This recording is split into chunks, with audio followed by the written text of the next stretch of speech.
Mga kazaima, ready na ba kayo sa kwentong may explosive action, high-tech hacking at nakakakilig na pamilya? Isipin mo to. Isang gabi, may misyon ng bilyonaryong sundalo na si Major Logan Robles na hulihin ng pinakamatalinong tech thief sa mundo, ang Phantom. Pero nang matanggal niya ang maskara nito, ang target pala ay si Aurora, ang tumakas niyang asawa, 5 taon na ang nakalilipas. At hindi lang yon, biglang nahack ang buong military satellite nila sa loob ng 3 segundo ng 7 taong gulang na genius triplets na kamukhang kamukha niya, ang sarili niyang mga anak. Ano ang gagawin ng isang bilyonaryong major kapag ang target na dapat niyang hulihin ay ang babaeng kumuha ng puso niya at ang mga kasabwat ay ang sarili niyang mga anak? Ito na ang The Target Genius Triplets, The Billionaire Soldier and the Runaway Wife. Nang matanggap ni Major Logan Robles ang pinaka-kompidensyal na misyon mula sa pinakataas na sangay ng International Intelligence Agency, iisa lang ang naging malinaw na utos sa kanya.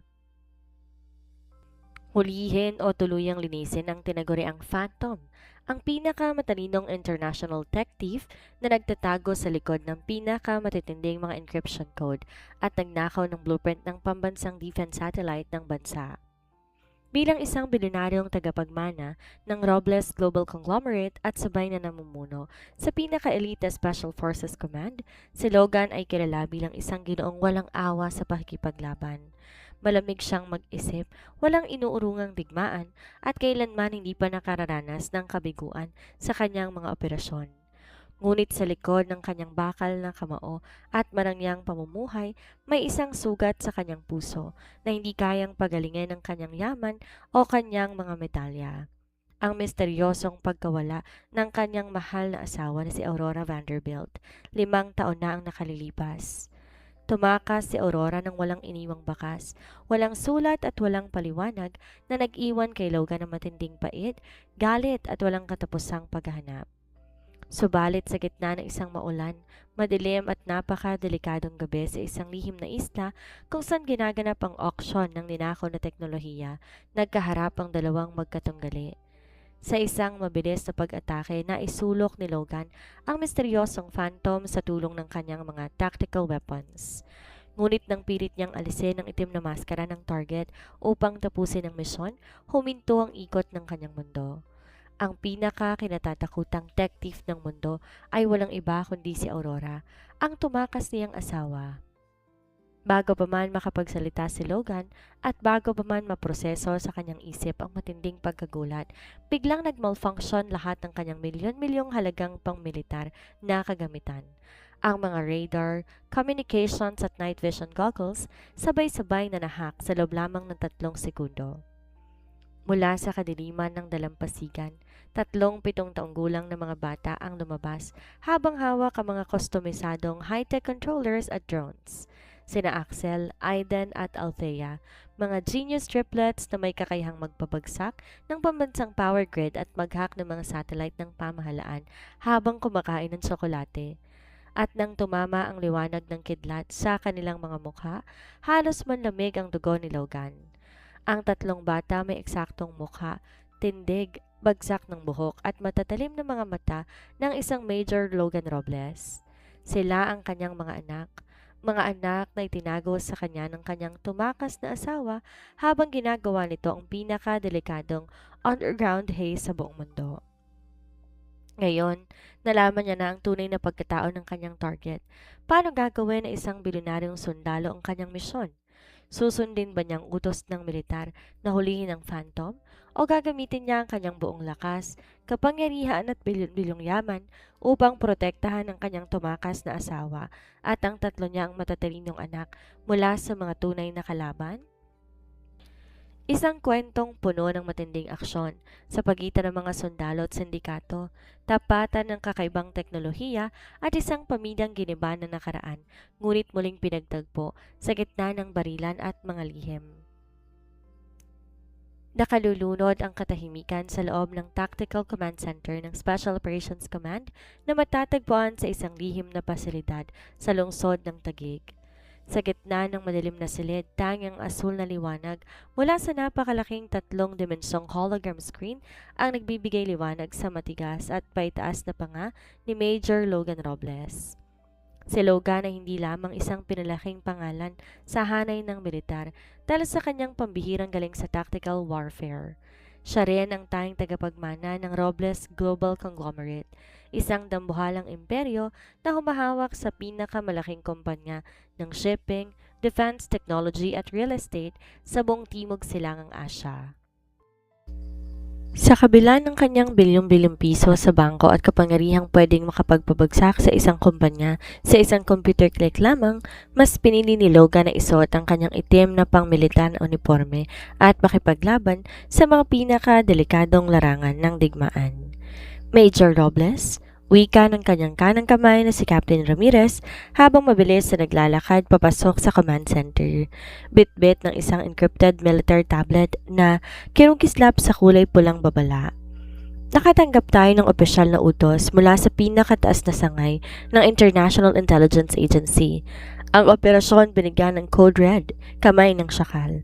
Ang ating magiging target ay ang international na kriminal na nakakulong sa alias na Phantom. Binaba ni Ramirez ang tablet sa holographic projector. Mabilis nagbago ang mga graph. Lumitaw ang isang misteryosong silueta na isang taong nakaitim na tactical hoodie.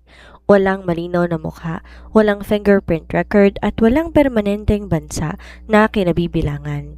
Siya ang pinakamatalinong international tech chief sa kasalukuyan. Pagpapatuloy ni Ramirez habang binabasa ang file. Noong nakarang buwan, pumasok siya sa server ng Central European Bank. Kumuha na higit $50 sa loob lamang ng 30 segundo. At noong nakarang linggo ay binagsak niya ang firewall ng ating Defense Ministry. Ninakaw ang pinakabagong blueprint ng ating pambansang defense satellite microchip. Ang chip na yon ay naglalaman ng mga encryption codes na kaya magkontrol sa lahat ng radar at communications ng ating hukbong sandatahan. Huminga ng malalim si Logan, hinawakan ang rim ng kanyang tactical belt. Ang kanyang mga matatalim na mata tulad ng sa isang agila ay nakatitig sa hologram. Kailan at saan ang transaksyon? Malamig, baritono at walang kaunting pag-aalinlangang tanong ng Major. Gaganapin ang auction sa Isla Verde mamayang hating gabi sa gitna ng inaasahang pagtama ng signal number 3 na bagyo, sagot ni Ramirez. Ibebenta ng Phantom ang microchip sa isang kilalang sindikato ng mga dayuhan. Ang utos sa atin ng pamahalaan napakasimple, bawiin ang microchip at urihin ang Phantom, buhay man o patay.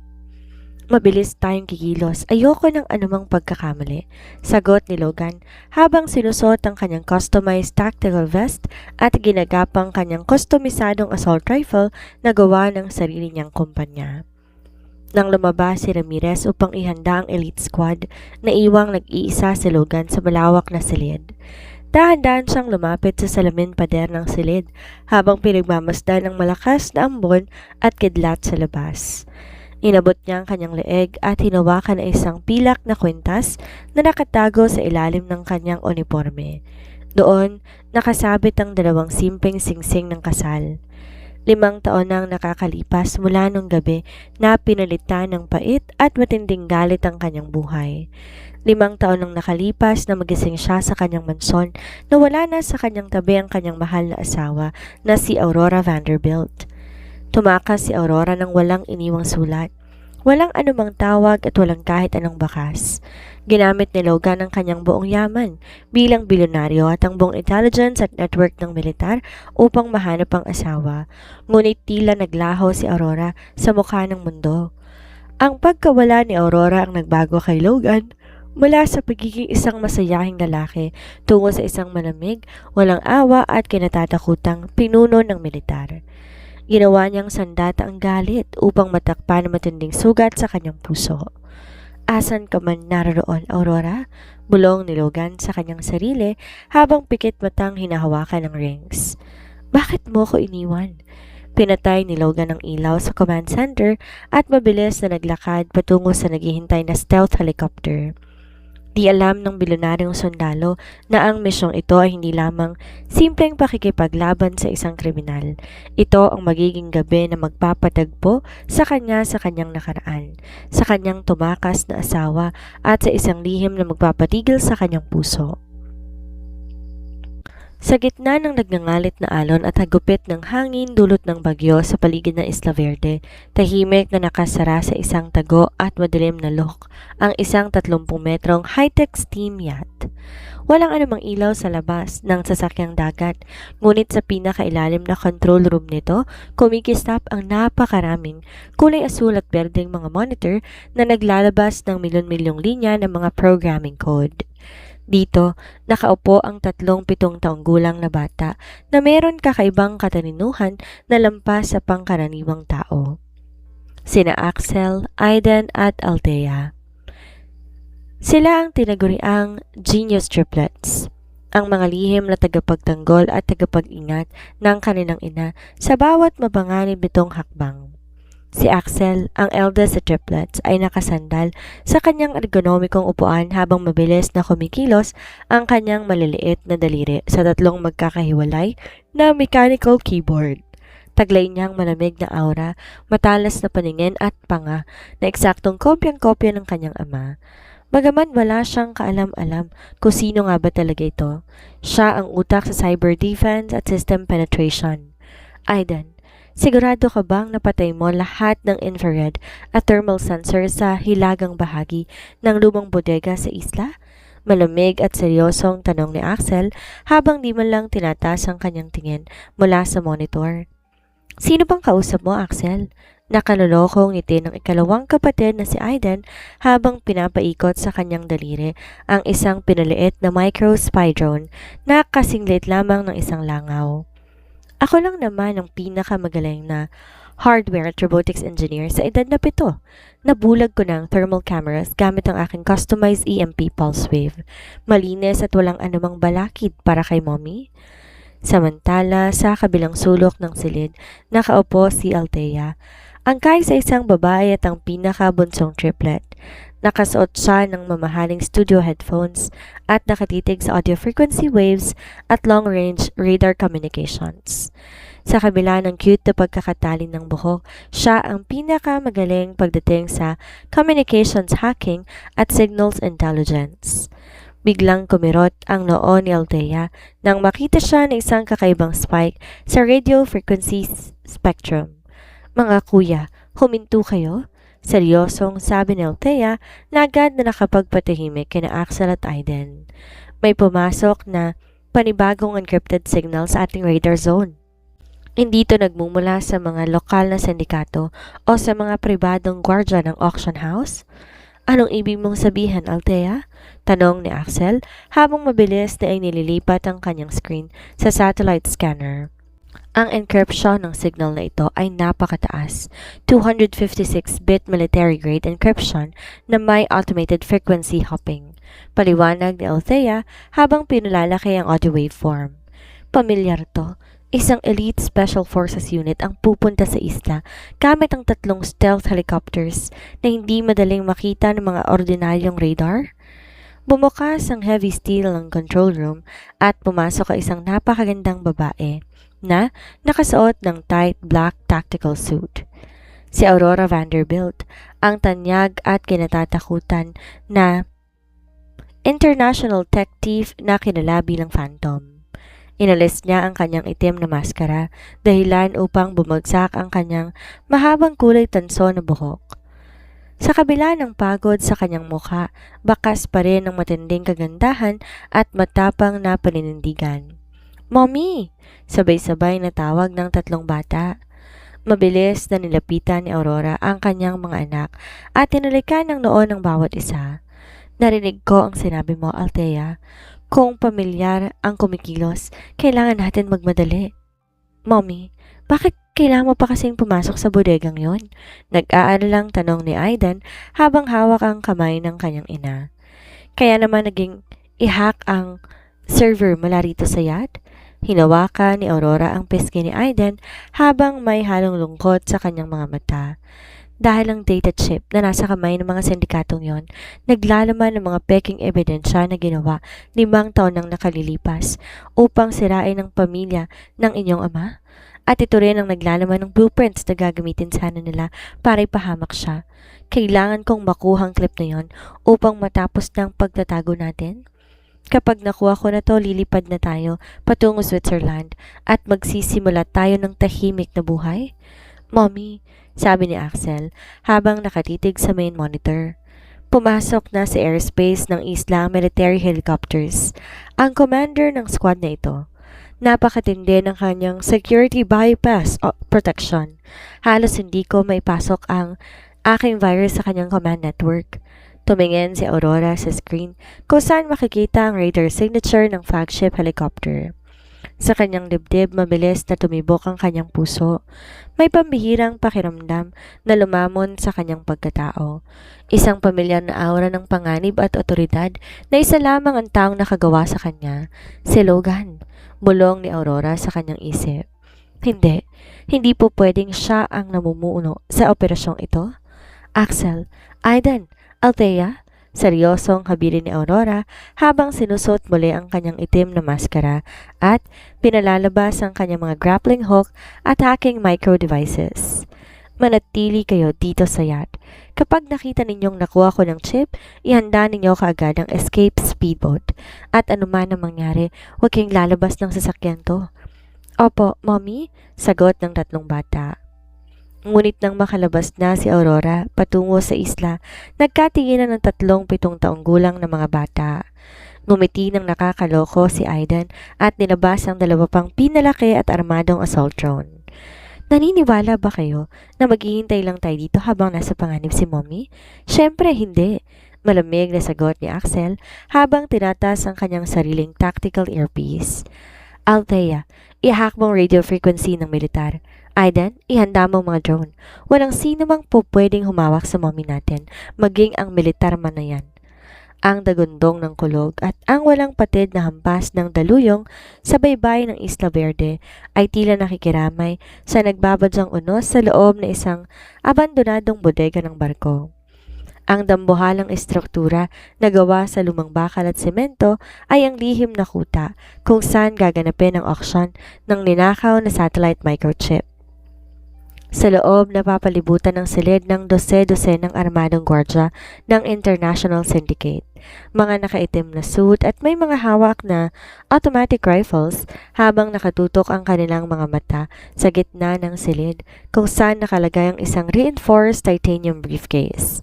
Ngunit sa itaas ng mga lumang bakal ng beam ng bodega, walang kaingay-ingay na gumagalaw ang pinalakas na koponan ng Special Operations Command.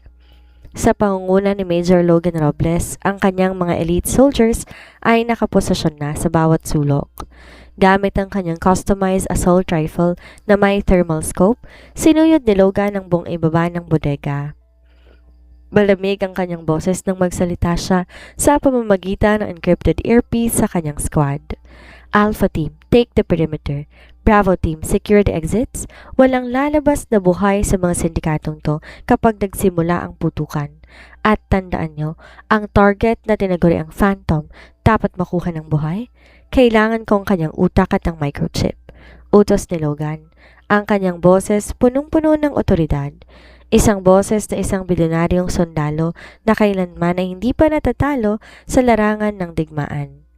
Copy, Major. Sagot ni Captain Ramirez sa kabilang linya. Nakahanda na ang lahat sa hudyat mo. Ngunit, bago pa man maibigay ni Logan ang utos para sa pag-atake, biglang namatay ang pangunahing generator ng bodega. Nabalot ng kabo ang kadiliman ng buong silid. Nagsimula ang kaguluhan sa ibaba. Nagsisigawan ang mga gwardya ng sindikato habang nagkakasagupa ang kani-kanilang mga baril sa takot. 3 flashbang grenade ang biglang sumabog sa gitna ng silid. Nagluwal ng napakalakas na liwanag at nakakabulag na tunog. Sa gitna ng usok at kaguluhan, isang mabilis na anino na nakasuot ng tight black leather suit at hoodie ang bumaba mula sa bubong gamit ang isang high-speed grappling wire, si Phantom. Sa loob lamang ng 5 segundo, ginamit ni Phantom ang isang portable laser cutter mula sa kanyang wrist gadget upang hiwain ang lock ng titanium briefcase. Mabilis niyang nadakmang encrypted microchip at ibinulsa ito. Ang kanyang mga galaw napakabilis, pino at walang anumang aksayang kilos. Isang pambihirang kakayahan na nagpagulat maging sa mga may karanasang sundalo sa itaas. Ang chip! Nakuha ng Phantom ang chip? Pumatay sa kanya! Sigaw ng pinuno ng mga sindikato habang nagpapaputok ng sariling baril sa kadiliman. Ngunit bago pa man makaganti ang mga kalaban, bumagsak na mula sa itaas ang pangkat ni Logan. Sa tulong ng kanilang night vision goggles at suppressed weapons, isa-isang tinumba ng mga elite soldiers ang mga gwardya ng sindikato sa loob lamang ng ilang segundo. Naging mabilis ang paglilinis sa lugar. Samantala, mabilis tumakbo si Phantom patungo sa isang pinto sa likod ng bodega, patungo sa dalampasigan. Ngunit bago pa man niya maipukpok ang kanyang balikat sa pintuan upang lumabas, narinig niya na ang isang pamilyar at napakalamig na boses mula sa kanyang likuran. Ang tunog ng pagkasa ng isang assault rifle ay umalingaw-ngaw sa makipot na pasilyo. Huwag kang gumalaw kahit ilang pulgada, Phantom. Ibaba mong hawak mo kung ayaw mong magkaputol-putol ang katawan mo. Malamig, matigas at walang kaunting habag na utos ni Major Logan Robles.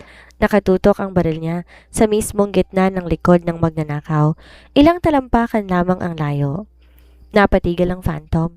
Napahawak siya sa bakal na hawakan ng pinto at ang kanyang dibdib ay mabilis na nagtanaas baba. Ang boses na iyon, ang boses na madalas niyang marinig sa kanyang mga panaginip sa nakalipas na 5 mahabang taon. Ang boses ng lalaking kanyang minahal na higit pa sa kanyang sariling buhay, ngunit kailangan niyang takasan at iwanan upang protektahan to mula sa isang pampolitikong panganib. Dahan-dahan mong itaas ang iyong mga kamay at humarap ka sa akin, pagpapatuloy ni Logan habang ang kanyang mga mata ay nananatiling nakatutok sa target. Tapos na ang laro mo. Ikaw ay nasa ilalim na ng saklaw ng Special Operations Command ng Pilipinas. Huminga na malalim si Phantom sa likod ng kanyang maskara. Alam niya, wala na nga siyang tatakasan sa pagkakataong ito. Dahan-dahan niyang tinaas ang kanyang 2 kamay sa hangin. Pagkatapos ay unti-unti siyang humarap kay Logan.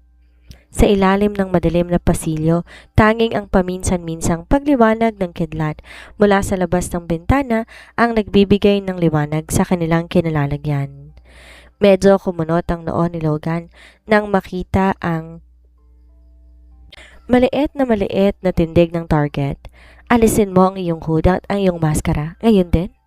Dahan-dahang inabot ng mga daliri ni Phantom ang gilid ng kanyang itim na maskara. Sa isang mabigat at nag-aalinlangang kilos, inalis niya ang maskara at binaba ang kanyang hood. Bumagsak ang mahaba, malambot at kulay tansuni ang buhok sa kanyang mga balikat. Nang tumama ang isang malakas na kidlat sa labas, lumitaw ang buong mukha ng Phantom. Ang porselanang balat, ang matataas na tulang pisngi at ang mga matang kulay tsokolate na punong-puno ng halong takot, pait at pagmamahal. Napaatras si Logan na isang buong hakbang. Ang kanyang kamay na nakahawak sa assault rifle ay biglang nanginig. Isang bagay na hindi kailanman nangyari sa kanya sa buong buhay niya bilang isang sundalo. Ang kanyang puso na dating gawa sa bakal at yelo, tila pinukpok ng dambuhalang martilyo. Bumatok ang kanyang dibdib ng napakalakas na halos marinig niya ito sa kanilang sariling mga tenga. Aurora? Nanginginig at pabulong na banggit ni Logan sa pangalan ng kanyang tumakas na asawa. Ang kanyang boses ay nawala ng dating lamig, napalitan ng labis na pagkagulat at hindi paniniwala. Ikaw ang Phantom? Ngumiti ng bahagya si Aurora Vanderbilt. Pagaman may mga luha na nag-uumpisang magtubog sa kanyang mga mata habang nakatitig sa matipuno, formal at makinang na itsura ng kanyang asawa. Matagal na ring oras, Major Robles. O mas gusto mong tawagin kitang Logan? Pabulong na sagot ni Aurora. Sinusubukang panatilihing matatag ang kanyang boses sa kabila ng matinding emosyon. Bakit? Biglang sigaw ni Logan. Ang kanyang pagkagulat mabilis na palitan ng matinding galit at pait na naipon sa loob ng 5 taon. Lumapit siya ng 2 hakbang kay Aurora habang ibinababa ang kanyang baril, ngunit nananatiling matalim ang kanyang titig. 5 taon, Aurora. 5 taon kitang hinanap sa bawat sulok ng mundong to. Ginamit ko lahat ng aking yaman, ang aking kapangyarihan sa militar at ang aking buong buhay para lang mahanap ka. Halos mabaliw ako sa pag-iisip kung buhay ka pa ba o pinatay ka na ng mga kaaway ko at ngayon makikita kita rito bilang isang international detective. Hindi mo naiintindihan, Logan. Mabilis ang sagot ni Aurora habang mahigpit na hawak ang microchip sa kanyang kamao. Ginawa ko lahat ng to para protektahan ka. Ginawa ko to para sa pamilya natin. Hindi ako ang kriminal na iniisip mo. Protektahan ako sa pamamagitan ng pagtakas at pagiging magnanakaw? Sigaw ni Logan habang hinawakan na mahigpit ang pulso ni Aurora. Sasama ka sa akin sa command base. Doon mo ipapaliwanag sa akin lahat ng katarantaduhang to. Ngunit bago pa man maihakbang ni Logan ang kanyang mga paa upang kaladkarin sa Aurora, biglang umalingaw-ngaw ang isang pambatang boses sa pamamagitan ng earpiece ni Aurora. At sa kakaibang paraan na hack din ito ang encrypted comm system ng helmet ni Logan. Mommy, huwag kang mag-alala. Pumasok na kami sa kanilang defense firewall. Boses yon ng isang bata na may matigas at malamig na tono. Biglang namatay ang night vision capabilities at tactical radar ng buong military squad ni Logan. Ang pinto sa likod ni Aurora kusa at mabilis bumukas ng napakalakas. Anong nangyayari? Sigaw ni Captain Ramirez sa radio habang naririnig ang kaguluhan sa labas. Major, nahack ang buong military satellite network natin. May pumasok na 3 hindi kilalang signal na nagpapatakbo ng ating mga sasakyan. Napatingin si Logan sa kanyang wrist display na ngayon nagwawala at naglalabas ng mga kulay berdeng programming code. Nang tumingin siyang muli sa labas ng pinto patungo sa maulang dalampasigan, nakita niyang isang high-tech speedboat na nakapasada sa dalampasigan. At sa ibabaw ng speedboat na yon, nakatayo ang 3 7 taong gulang na mga bata na nakasuot ng maliliit na tactical hoodie, habang ang 2 sa kanila may hawak na kumikislap na holographic tablets.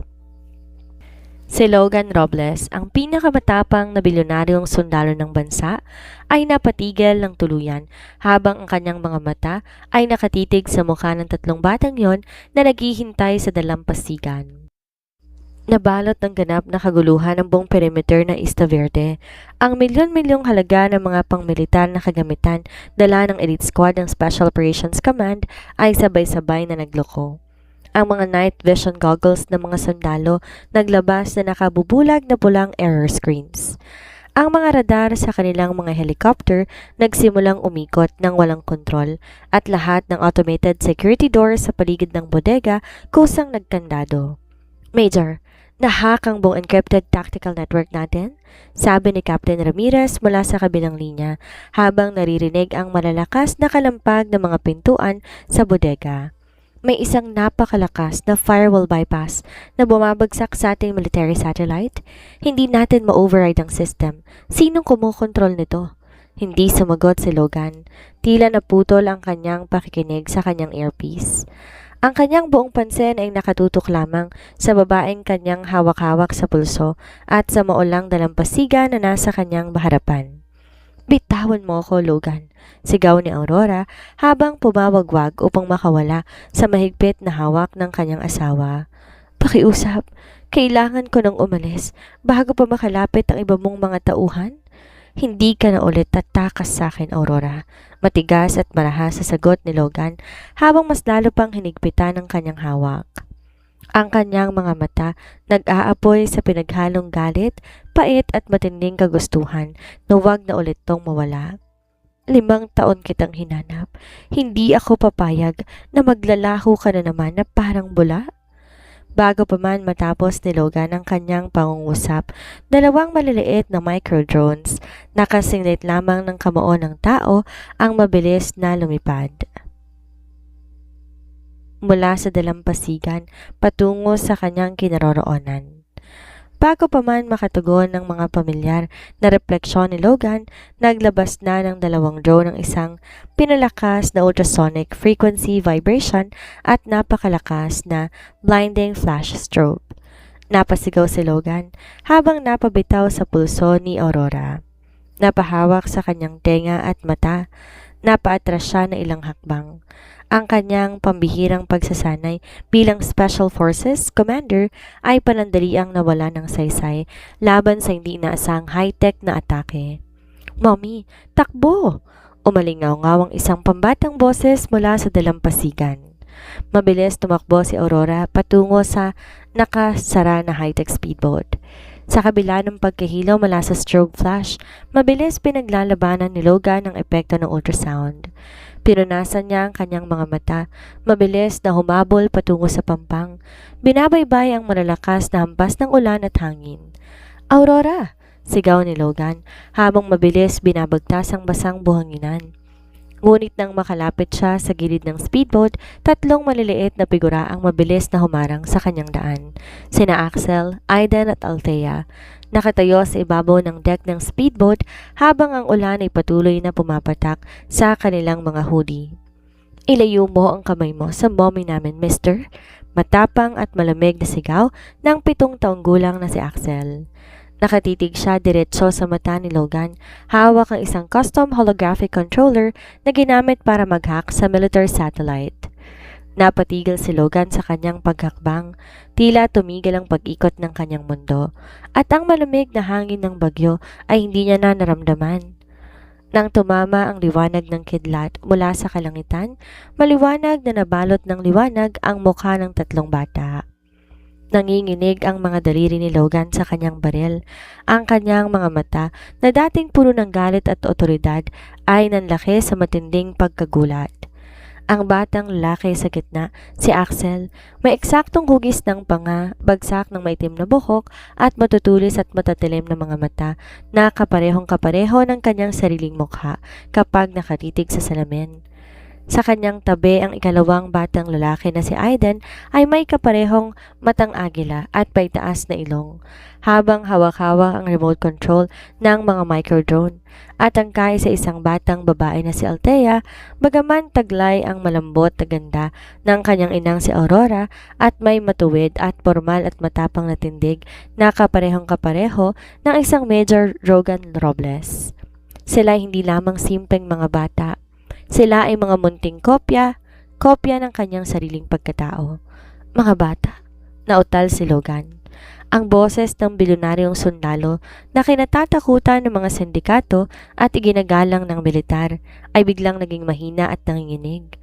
Napatingin siya kay Aurora, na ngayon ay nakatayo na sa likod ng 3 bata.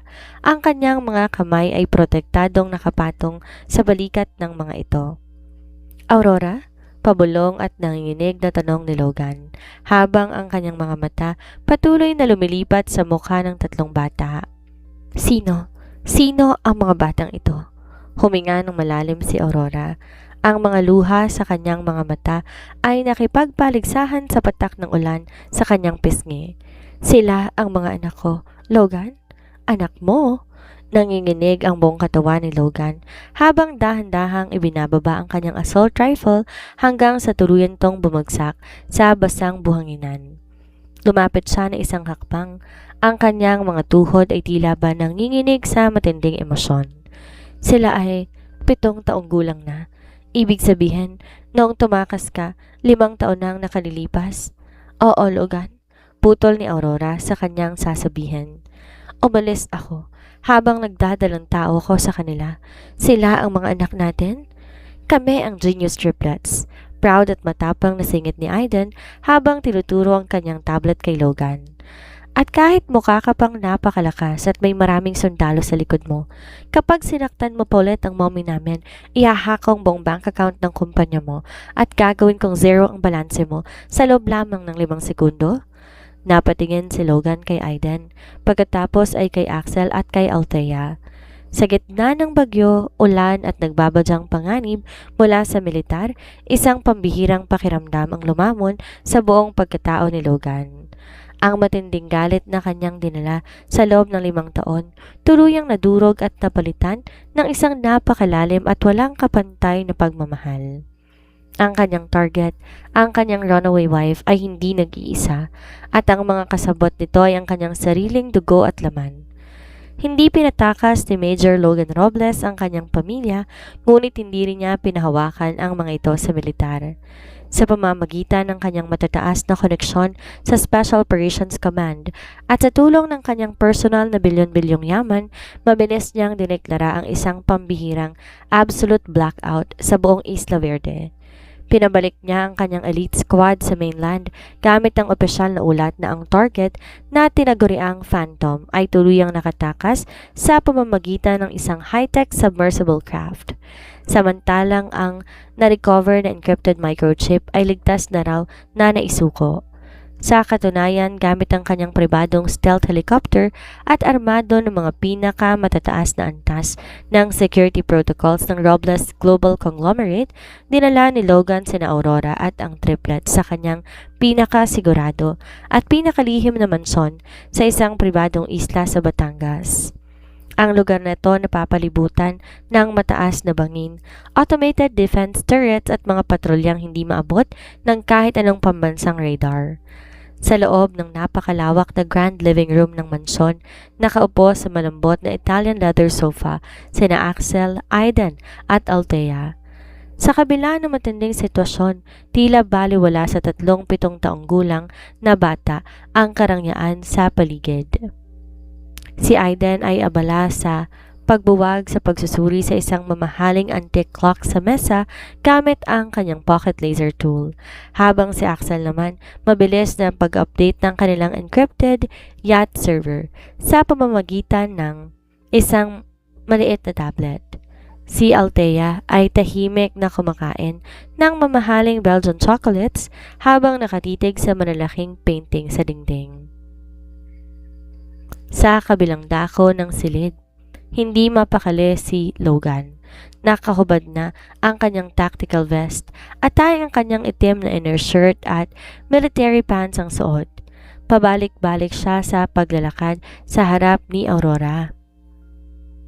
Ang kanyang matitigas na kamao ay pilit niyang kinukumpas upang pigilan ang pangatog ng kanyang buong katawan. Ang kanyang mga mata na dating sanay sa pumatay at mag-utos sa libo-libong sundalo ay puno na ngayon ng matinding kalituhan, pagsisisi at hindi may paliwanag na emosyon. Paliwanag, Aurora, ngayon din, simula ni Logan. Ang kanyang baritonong boses ay umalingaw sa malawak na silid, subalit pilit niyang pinabababa ang tono upang hindi matakot ang tatlong bata. 5 taon, Aurora. 5 taon kong kinuwestiyon ng sarili ko kung anong pagkakamali ba ang nagawa ko para iwan mo ko ng gano'n na lamang. Ginawa ko lahat para mahanap ka. Ginamit ko ang buong intelligence network ng bansa, ang buong yaman ng pamilya Robles at ang sarili kong mga kamay. Bakit ka tumakas? At bakit? Bakit binalaki mo ang 3 anak natin sa gitna ng mundo ng mga kriminal at mga cyber heists? Huminga ng malalim si Aurora. Nilapag niya sa ibabaw ng glass coffee table ang na-recover niyang encrypted microchip mula sa bodega. Tumingin siya ng diretsyo sa mga mata ni Logan. Mga matang puno ng pagod at mga sakripisyong tinago sa loob lamang ng 5 mahabang taon. Umalis ako dahil kung di ako tumakas nung gabingan, wala ka na sa mundong to ngayon, Logan. At patay na ang 3 batang nakikita mo sa sofa, malamig at marahang sagot ni Aurora. Napatigil si Logan sa kanyang paglalakad. Kumunot ang kanyang noo. Anong ibig mong sabihin? 5 taon na ang nakalilipas bagong nakatakda nating opisyal na pampublikong kasal. Pagpapatuloy ni Aurora habang nag-uumpisang magtubog ang mga luha sa kanyang mga mata. Natuklasan ko na ang sarili mong ama at ang kanyang mga tiwaling kasosyo sa board ng Robles Defense Corporation ay merong lihim na transaksyon sa isang international na sindikato ng mga ilegal na sandata. Ginamit nila ang kumpanya ng pamilya ko bilang tanging dummy entity para sa paggawa ng mga pinagbabawal na biochemical at cyber weapons. Nawala ng kibo si Logan na Tila binuhusan siya ng malamig na tubig sa kanyang kinatatayuan. Nang malaman kong nagdadalang tao ko sa triplets, dagdag ni Aurora habang nanginginig ang kanyang boses. Pumasok sa bahay natin ang mga tauhan ng kabilang sindikato. Pinahawakan nila sa akin ang mga ebidensya ng pagpatay at mga ilegal na transaksyon na ipinasa sa pangalan ko. Binigyan nila ako ng dalawang pagpipilian, ang tumakas at maglaho magpakailanman nang walang pinapaalam sa'yo o panoorin kang patayin sa pamamagitan ng isang organisadong aksidente ng militar habang pinalalaglag ang mga sanggol sa tiyan ko. Diyos ko, pabulong nagulat ni Logan. Napahawak siya sa kanyang ulo hanggang ang kanyang dibdib parang pinupunit sa matinding pait. Naging phantom ako, hindi dahil gusto kong maging magnanakaw, paliwanag ni Aurora habang tinuturo ang chip sa mesa. Ginawa ko to upang unti-unting pasukin ng mga server ng mga sindikatong yon. Ang microchip na ito ay hindi simpleng satellite blueprint. Ito ang naglalaman ng lahat ng tunay na financial records, ebidensya ng pagmamanipula at pangalan ng mga taong nagbanta sa pamilya natin. Kinailangan kong maging isang pambihirang tech thief upang makuha ang bawat piraso ng katotohanan na maglilinis sa pangalan ko, magpapatunay sa pagiging walang sala ng pamilya ko at magpapabagsak sa mga taong nagtangkang pumatay sa'yo. Nabalot ng nakabibinging katahimikan ang buong mansyon. Ang bilyonaryong sundalo na kailanman ay hindi napaatras ng anumang bala o bomba ay dahan-dahang lumapit sa kinaroroonan ni Aurora. Bumagsak ang kanyang mga tuhod sa sahig at lumuhod siya sa mismong harap ng kanyang asawa. Hinawakan ni Logan ang dalawang nanginginig na kamay ni Aurora at pilit ito na hinagkan. Ang mga luha ng isang matigas na major ng Special Forces tuluyang pumatak sa mga daliri ng kanyang asawa. Bakit hindi ka humingi ng tulong sa akin? Nanginginig at puno ng pagsisisi na tanong ni Logan. Bilyonaryo ako, Aurora. Sundalo ko. Pumatay ako ng dandaang kaaway para sa bayan. Pero bakit hindi ko naisip na ang sarili kong asawa ay nasa ilalim ng ganitong uri ng panganib? Kaya kitang ipagtanggol. Kaya kong ibuwis ang buong yaman at buhay ko para sa inyo? Dahil ayokong ilagay ang buhay mo sa panganib, Logan? Umiiyak na sagot ni Aurora habang inahawakan ng muka ng kanyang asawa. Napakabata mo pa nun sa militar at ang mga kalaban nakatago sa mismong loob ng iyong pamilya at sa pamahalaan. Ang tumakas ang tayong paraan para manatili kang buhay. Habang nagkatitigan ang dalawa sa gitna ng matinding emosyon, dahan-dahang tumayo ang tatlong bata mula sa sofa at lumapit sa kanila.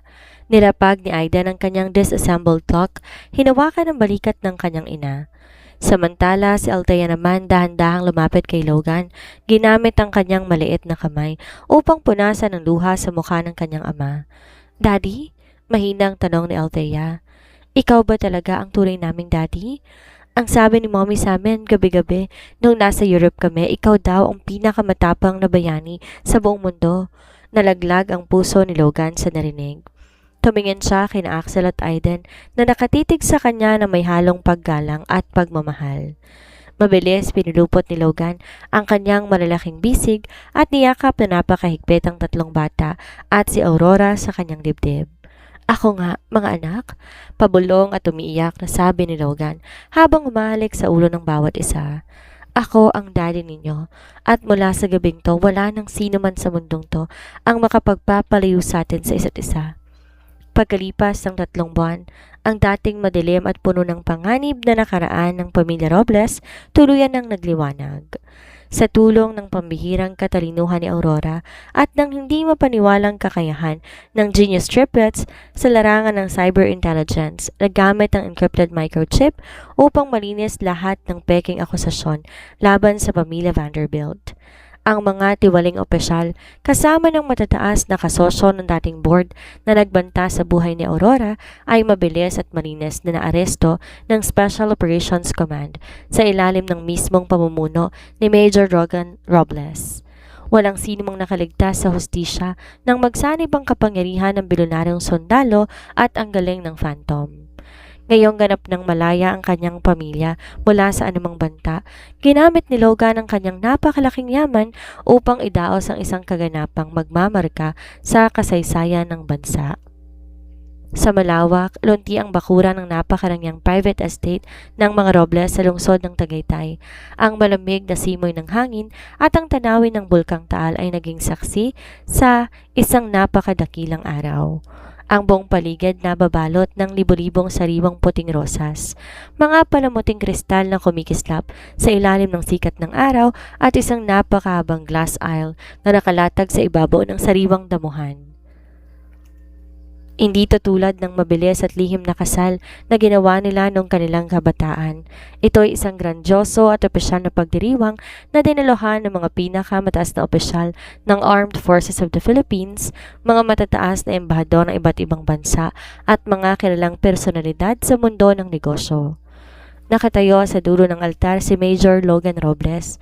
Napakagwapo, ganda ng kanyang tindig habang nakasuot ng kanyang formal na military dress uniform, pinalamutian ang kanyang mga medalya ng kagalingan. Sa kanyang tabi nakatayo si Captain Ramirez na nagsisilbing kanyang best man, habang ang kanyang mga tauhan sa elite squad nakatayo sa magkabilang gilid bilang guards of honor. Ngunit ang tunay na nagpatahimik sa buong kapulungan ay ang paglabas ng 5 pinakamahalagang tao sa buhay ni Logan. Ang 3 genius triplets ang nanguna sa lakad. Si Axel, nakasuot ng kustomisadong miniature black tuxedo kapareho ng sa kanyang ama, ang nagsisilbing ring bearer. Lakad militar ang hakbang, ngunit di pa rin maiwasan na paminsan-minsang tingnan ang kanyang pinaliit na holographic watch upang siguraduhing ligtas ang perimeter ng kasal. Si Aiden naman ay ang pinalakpakan ng lahat dahil sa halip maglakad ang ordinaryo habang nagtatapon ng bulaklak. Ginamit niya ang isang pinalatag na miniature drone fleet na lumilipad sa hangin upang magbuhos ng mga anghel na hugis rosas na dahon sa kahabaan ng lakaran. Samantala, ang kaisa-isang prinsesa na si Althea ay napakaganda sa kanyang puting dress bilang flower girl habang masayang kumakaway sa mga bisita. At sa dulo ng aisle, kasabay ng pagtugtog ng isang grand orchestral violin, lumitaw si Aurora Vanderbilt. Napatigil ang paghinga ni Logan. Ang kanyang mga mata na sanay sa matitinding laban ay muling nagtubog sa luha ng matinding kaligayahan. Si Aurora mukhang isang diyosa sa kanyang lalagyan ng kustomisadong silk gown na may mahabang tren na pinalalamutian ng mga mamahaling diamante. Ang kanyang kulay tanso na buhok, maayos na nakatali pa itaas at ang kanyang porselanang mukha na babalot ng walang katapusang ngiti. Dahan-dahan naglakad si Aurora patungo sa altar. Bawat hakbang niya, tila pagtatapos ng 5 taong pagtakbo, pagtatago at takot at pagpasok sa isang pangarap na matagal niyang inakalang hindi na kailanman mangyayari. Nang makarating si Aurora sa harap ni Logan, dahan-dahang inabot ng milyonaryong sundalo ang kanyang kamay. Mabilis niyang tinaas ang lambong ng kanyang asawa, hinagka ng kanyang noo ng may labis na pagmamahal. "Napakaganda mo, Mrs. Robles," pabulong at napakalambing na sabi ni Logan habang nakatitig sa mata ng kanyang asawa. "At ikaw naman ay napakagwapo, Major Robles," nakangiting sagot ni Aurora habang hawak ng mahigpit ang kamay ng lalaki. Sa gitna ng seremonya, nang ilabas ng pari ang tanong para sa kanilang walang hanggang pangako, dahan-dahang lumapit ang 3 bata sa tabi ng kanilang mga magulang. "Mula sa gabing ito," wika ng pari, "sa harap ng Diyos at ng mga saksi, dinedeklara ko kayong muling mag-asawa." Humarap si Logan kay Aurora. Nilagay ang kanyang mga kamay sa bewang nito at inilapit ito sa kanyang dibdib. "Hindi ka na muling makakatakas sa akin, Aurora. Kahit gamitin mo pa lahat ng teknolohiya sa mundong ito, hahanapin kita dahil ang puso ko nakatali na sa'yo." Natawa ng bahagya si Aurora at pinudupot ang kanyang mga kamay sa leeg ni Logan. "Hindi ko na kailanman tatangkaing tumakas pa, Major. Dahil lang makasama ka at ang ating mga anak, ang pinakamatagumpay na misyon na nagawa ko sa buong buhay ko." Naghalikan ng dalawa sa gitna ng malakas na palakpakan ng mga bisita. Ang mga elite soldiers sa paligid naglabas ng kanilang mga espada at gumawa ng isang grand arc sa itaas ng mag-asawa, habang ang mga drone ni Aiden ay nagpalipad ng mga makukulay na confetti sa buong kalangitan ng Tagaytay. Lumapit sina Axel, Aiden at Althea at sabay-sabay yumakap sa binti ng kanilang mga magulang. Yumuko si Logan, binuhat si Althea sa kanyang kabilang braso, habang inaakbayan naman niya sina Axel at Aiden sa kanyang tabi. Si Aurora naman masayang sumandal sa malapad na dibdib ng kanyang asawa. Sa wakas, pagkatapos ng mga taon ng pang-uusig, mga lihim sa kadiliman at mga delikadong misyon, sa gitna ng barilan at teknolohiya, ang International Tech Thief at ang Billionaire Soldier nakamit na ang kanilang pinakamatamis na tagumpay. Wala na ang Phantom, wala na ang Runaway Wife. Tanging isang buo, matatag at masayang pamilya Robles na handang harapin ang anumang bukas ng magkasama. At dyan nagtatapos ang kwento ng Pamilya Robles. Napasana all na lang talaga tayo sa galing ng ating genius triplets at sa walang katapusang pagmamahal ni Major Logan kay Aurora, di ba? Pero higit sa aksyon, nakalilitong teknolohiya at kilig, may napakahalagang aral na iniiwan sa atin ang kwentong ito. Ang tunay na komunikasyon at pagtitiwala ang pinakamatibay na depensa ng isang pamilya. Kung minsan sa kagustuhan nating protektahan ng mga taong mahal natin, pinipili nating tumakbo at suluhin ng mabibigat na pagsubok. Pero pinapaalala sa atin ni Logan at Aurora na mas malakas tayo kapag nakikipaglaban tayo ng magkasama kaysa kapag nagtatago tayo sa isa't isa. Kaya para sa ating mga listeners, huwag matakot magtiwala sa iyong pamilya at sa taong mahal mo. Dahil ang tunay na pag-ibig, hindi ka iiwan sa gitna ng laban. Maraming salamat sa pakikinig sa The Target Genius Triplets, The Billionaire Soldier and The Runaway Wife. Huwag kalimutang i-share, mag-leave ng review at i-follow ang ating channel para sa marami pang kwentong tiyak magpapatibok ng puso ninyo. Hanggang sa muli mga kasummer.